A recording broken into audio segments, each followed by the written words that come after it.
வணக்கம். இது ஒரு ஜனநாயக நாடு.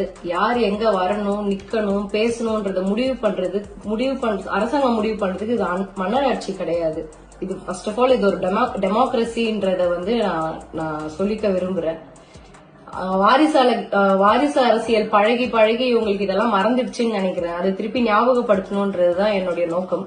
27ஆம் தேதி தளபதி திருவள்ளூருக்கு வராரு. காலடி எடுத்து வைக்க முடியாது, நாங்க கண்டன ஆர்ப்பாட்டம் பண்றோம், போராட்டம் பண்ண போறோம்ன்றது மிரட்டுறாங்க. டீசென்டான அரசியல் நடத்தினா நல்லா இருக்கும்னு நான் நினைக்கிறேன். தளபதிக்கு 200 ரூபாய் கொடுத்து சேர்ற கூட்டம் இங்க கூடுறது கிடையாது, தானா சேர்ற கூட்டம். அந்த கூட்டத்தை பார்த்து பயத்துலதான், அந்த நடுக்கத்துலதான் இதெல்லாம் பேசுறாங்கன்றதுதான் என்னுடைய கருத்து. முதல்ல சோசியல் மீடியா அட்டென்ஷன் வேணும் பிரதர்.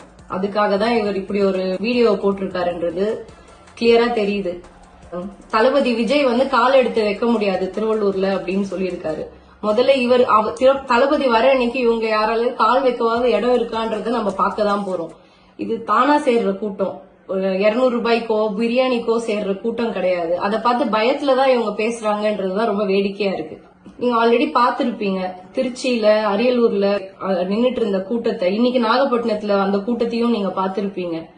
அந்த கூட்டத்தோட கர்ஜனையும் பாத்திருப்பீங்க. அதனுடைய பயத்துலதான் இவங்க இதெல்லாம் பேசுறாங்க. ஆல்ரெடி என்ன பண்ணாங்க, கரண்ட் கட் பண்ணாங்க, மைக்க கட் பண்ணாங்க. அந்த மாதிரி ஏதாவது இப்போ அதனுடைய இன்னொரு பிரதிபலிப்பா இப்ப ஆர்ப்பாட்டம் பண்ண போறேன்னு சொல்லி பேசிட்டு இருக்காங்க. என்ன பண்றாங்களோ தான் போறோம். இன்னைக்கு புதுசா என்ன 2 ஆம்புலன்ஸ் 4 ஆம்புலன்ஸ் விட போறாங்களா? திருவள்ளூர்ல தளபதி வரதான் போறாரு, பிரச்சாரம் நடத்ததான் போறாங்க. நல்லபடியா நடக்கதான் போகுது, நம்ம பார்க்கதான் போறோம்.